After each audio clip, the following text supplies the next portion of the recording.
do when you have lost the love of cooking? So this happens a lot, especially for women. You have kids, well, you loved cooking, and then you had kids, and then you've become a snack bitch, and then you just feel like it's all a chore, and you have to deal with a little person who seems to be demanding everything, and it's just not fun.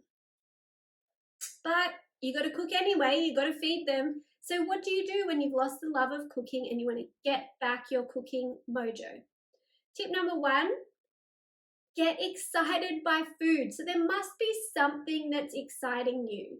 So I get this question a lot in my private kitchen coaching. I've lost the love of food. I used to love it. What can I do? And my tip is to walk around the supermarket and get inspired. If I don't know what I'm going to cook, especially not as much for weekday meals, but if I'm cooking for in my catering business, I used to do this.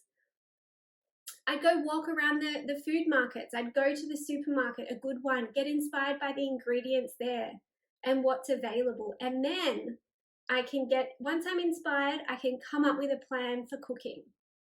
Nothing works unless you're excited. And I also know that that's a bit hard. It's a bit like, yeah, but I'm also just really not excited, Lou, by anything. But you have taste buds, right? And food is a very sensory experience. You can see it when you bite. You can smell it when you bite. You get it home. You make a marinade for that chicken. You put the lemon in. You put the garlic in. You put cumin in. You put some turmeric in. It's colorful. It smells. You put it in the pan and it sizzles away. And you get a nice brown color. And then you can smell the garlic. You can smell the onion. You flip it over and it's got a beautiful char on it. And you do the same on the other side. You can't go through life not being excited by what you're cooking because you've got to taste it. And I think you'd know this by, I don't know, you did like the celery juice cleanse, or what was the other one? Lemon and apple cider vinegar, or whatever it is. You've done that thing and it sucked. And you couldn't do it because it was just so difficult to stomach the food. So it's in there somewhere, and maybe it's going to have a nap first. Maybe it's taking the pressure off in a different way, getting the food delivered. It's just having a rest. Maybe it's actually making the space to make cooking that little bit fun again. Get excited by your food. So number 2 would be to connect back into your why. Why do you want to do this? Do you have kids and you want to raise them knowing how to cook? My little boy just said to me the other day, he's 2.5, can you teach me cooking? Like, baby genius. Baby genius. But he's on the floor and he's got the pots and pans out and he's got whole garlic in there that he tries to peel off, and he's got a wooden spoon, and can you teach me to cook, Mama? I was like, oh, and I gave him a kiss on the head. I was like, I'll teach you to cook any day. But connecting back into your why. I do this work because I'm so passionate about teaching our next generation how to take care of themselves, because my generation and the one before, we had the wool pulled over our eyes. We were told that cooking was not important. We were told that it was optional. We were told that there were things in the supermarket that were of equal nutritional value, cost value, convenience value, well, actually way more convenient, and that cooking was just, it's now down here compared to buying this packet stuff. And what have we seen from that? Our health has declined. We've lost our skills of cooking. None of us know how to cook. And the busier that we've gotten in life, as you get older, things get busier. We think that we don't have time for cooking and there's all these other priorities getting in the way of cooking, when really it is that our skills have tanked, or we never had them. We were never modeled the right skills.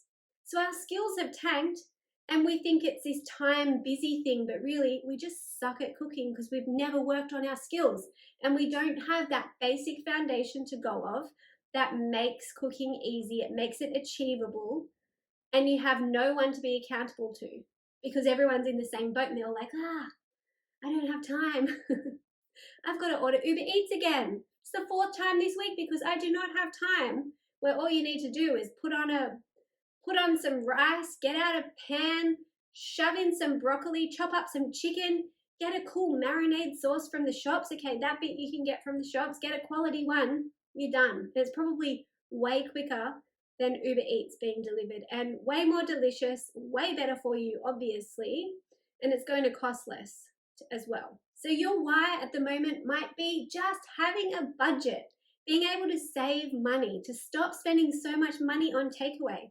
I think the average takeaway they say is like $30 to $50, but I find that crazy because if you're one or two, especially where we live, well, we can't really get takeaway, but when we do, it's more like 70 easily. So that's a lot of money to spend each week, especially if you want to get a house, you have a house and you're paying off mortgages. Eating at home and getting really good at cooking is a great way to mitigate the need for takeaway. And of course, takeaway is good. Everyone wants it every now and then, but when it's a regular occurrence, it's just eating into your money and it's not even that enjoyable. Like you've been through the Uber Eats menu, you know what's there, and it's like, ugh, everything's just a bit, but you're going to do it because it fills a hole. That's not cool. So tip number 3 is to get organized. Get the food into your fridge and freezer and pantry. Get it there so you can cook with it. I find that if it's not in there, it feels niggly. I'm not enjoying cooking as much because it's always a chore. I need to dig to the bottom of the freezer to find the random meat that I cooked 2 months ago. And I'm making that sound bad. It's not as bad, but if I don't know what's in my freezer, then it's like a bad thing. If I'm just disorganized and I don't know what's going on, it's really hard to get inspired. It's hard to make cooking an easy flowing thing in my evening. It's so much harder. So if you have like the chicken thighs in the fridge, you got them from the butcher, you have the whole chicken, you have awesome sausages, you have a lamb leg, you have whatever it is that you normally eat, steaks. If the food is there, it's easier to cook with. The next one is to simply talk yourself into it. So we've been through your why. Why is this important to you?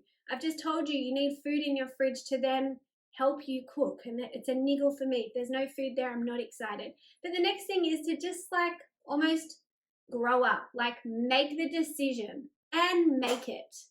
You're going to cook about, I think it's 1,095 meals in 2023 alone. How do you want them to feel? Do you want them to feel like, ugh? Or do you want them to feel yay? It's up to you, that. And many people go through with them feeling But so your other options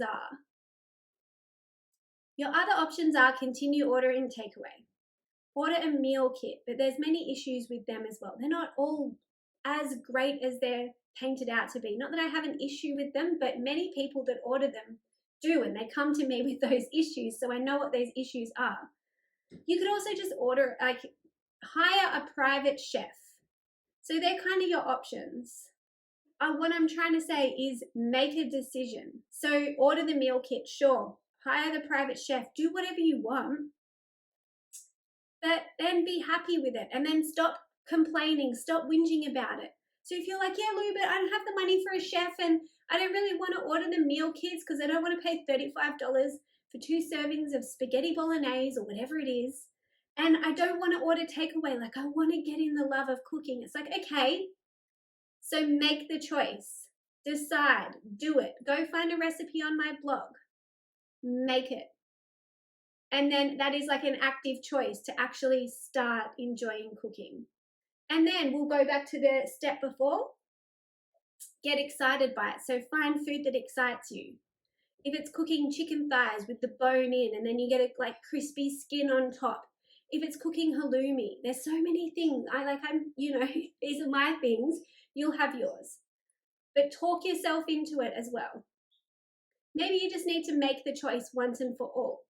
Find the inspiration online. Hi, my name's Lou. I'm a kitchen coach. How can I help you? If you're feeling really niggly about it, who is there online that can help you?